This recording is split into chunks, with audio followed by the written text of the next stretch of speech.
Ohayou gozaimasu, c'est Jade de la chaîne Pokémon Manga, j'espère que vous allez bien. Aujourd'hui on se retrouve pour un nouveau top, un top sur les super vilains, les plus stylés, on va dire badass.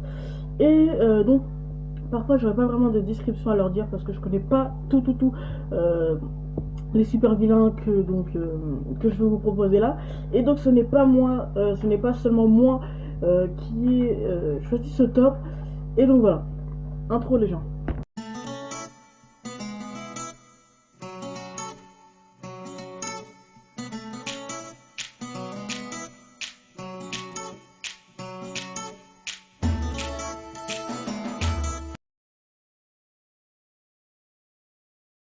En 10e position, on se retrouve avec Venom, un grand ennemi de Spider-Man.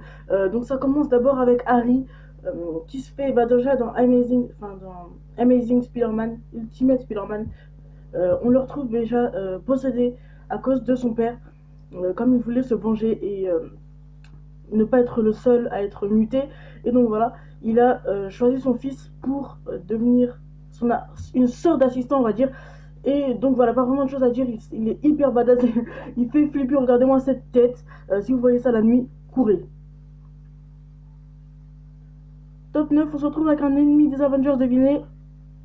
Et oui, on se retrouve avec Loki. Dans Ultimate Spider-Man, on le voit comme un ennemi de Spider-Man, mais plus comme un ennemi des Avengers.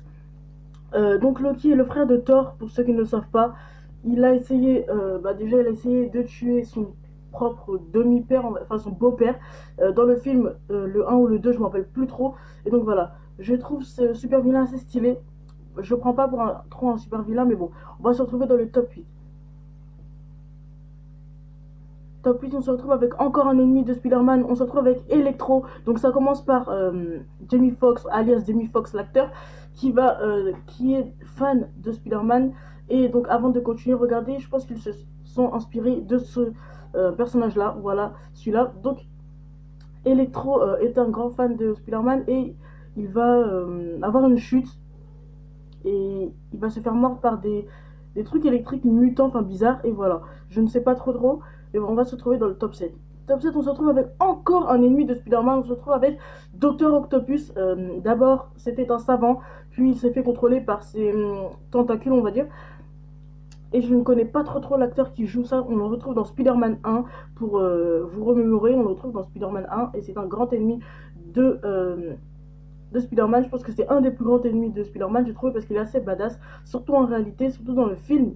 Vous allez voir une image dans 3, 2, 1, 0. Voilà, vous le retrouvez maintenant. Donc, mon moment préféré, c'est où il capture la grand-mère de Peter. Top 6, on se retrouve avec un super vilain que je connais pas vraiment. Anti-Venom, il est stylé, ultra badass, encore plus que Venom. Regardez ce blanc et noir, enfin, stylé. Il est badass de ouf. Je le connais pas vraiment, mais je pense que c'est une histoire avec Spider-Man. Je pense que c'est une fusion entre Venom et quelqu'un d'autre. Vous avez plus qu'à voir une chaîne, je pense que ça s'appelle Valerian Comics. Voilà, mais pour le moment, on se retrouve dans le top 5. Top 5, on se retrouve avec l'ennemi des jeunes titans, on se retrouve avec Slade, euh, un ennemi donc, que vous retrouvez déjà dans les jeunes titans. Et vous avez pas remarqué qu'il ressemble à quelqu'un? À un anti-héros, devinez. Eh oui, Deathstroke. Je sais pas, pour moi, il ressemble vraiment à Deathstroke, pour moi. Donc je pense que Deathstroke, ils se sont inspirés de lui. Soit, vous pouvez me dire dans les commentaires si c'est un super vilain ou un anti-héros, parce que pour moi, c'est un super vilain qu'on retrouve dans les jeunes titans. Mais bon, je le trouve parce qu'il est stylé et il me fait penser à Robin, mais tout le contraire de lui. Dans le top 4, on se retrouve avec Docteur Fatalis. Donc, je vais vous raconter son enfance. Victor Von Fatalis était donc un jeune garçon. Et sa mère, il a surpris sa mère en train de conclure un pacte avec le diable. Euh, et donc, ça lui a laissé la vie. Et par la disparition de son père, il a juré de se venger du monde entier. Il utilise la magie noire, l'électricité. On le retrouve dans les 4 fantastiques, etc. Mais bon, voilà, je n'ai pas trop d'autres choses à dire. Il est badass et bien fait. Top 3, on se retrouve avec un ennemi de Wolverine. Devinez, on se retrouve avec Dents de Sabre.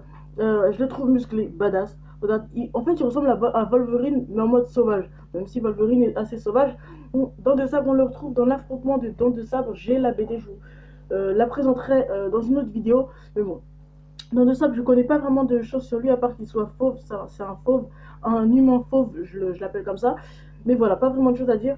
Malgré qu'il soit super badass, super stylé, super fort surtout. Donc voilà, pour le moment, on se retrouve au top 2. Top 2, on se retrouve avec un ennemi banal, encore de Spider-Man. On se retrouve avec le bouffon vert, les gens. Donc ça commence avec le père d'Harry. Bah, il y a plusieurs bouffons verts. Donc il y a le père d'Harry qui donc se fait posséder par le véritable bouffon vert. Et il y a aussi Harry dans The Amazing Spider-Man, donc qui deviendra comment dire, qui deviendra le bouffon vert, mais encore plus stylé que ça, parce que ça c'est vraiment un vieux film, et donc avec l'armure ça gâche un peu. Et donc pour les fans qui attendent la sortie du 3, attendez un peu, je pense que ça va sortir en 2017 ou en 2018, voilà. Mais on va se retrouver dans le top 1. Top 1, on se retrouve avec un ennemi de Batman, on se retrouve avec le Joker. Donc ça commence avec... Donc il était marié, ça commence, il était marié, puis sa femme est morte, et en essayant de se venger, donc il est tombé dans un pot chimique, un truc comme ça. Je connais plus trop son histoire, et donc il a commencé à changer, il est devenu, comment dire, euh, il torture les gens, enfin voilà. Je vous le présenterai aussi dans un DC Comics que j'ai eu, mais bon voilà. Cette vidéo s'achève, j'espère qu'elle vous aura plu, en tout cas moi ça m'a plu. Vous pouvez vous abonner, liker et partager. Janet!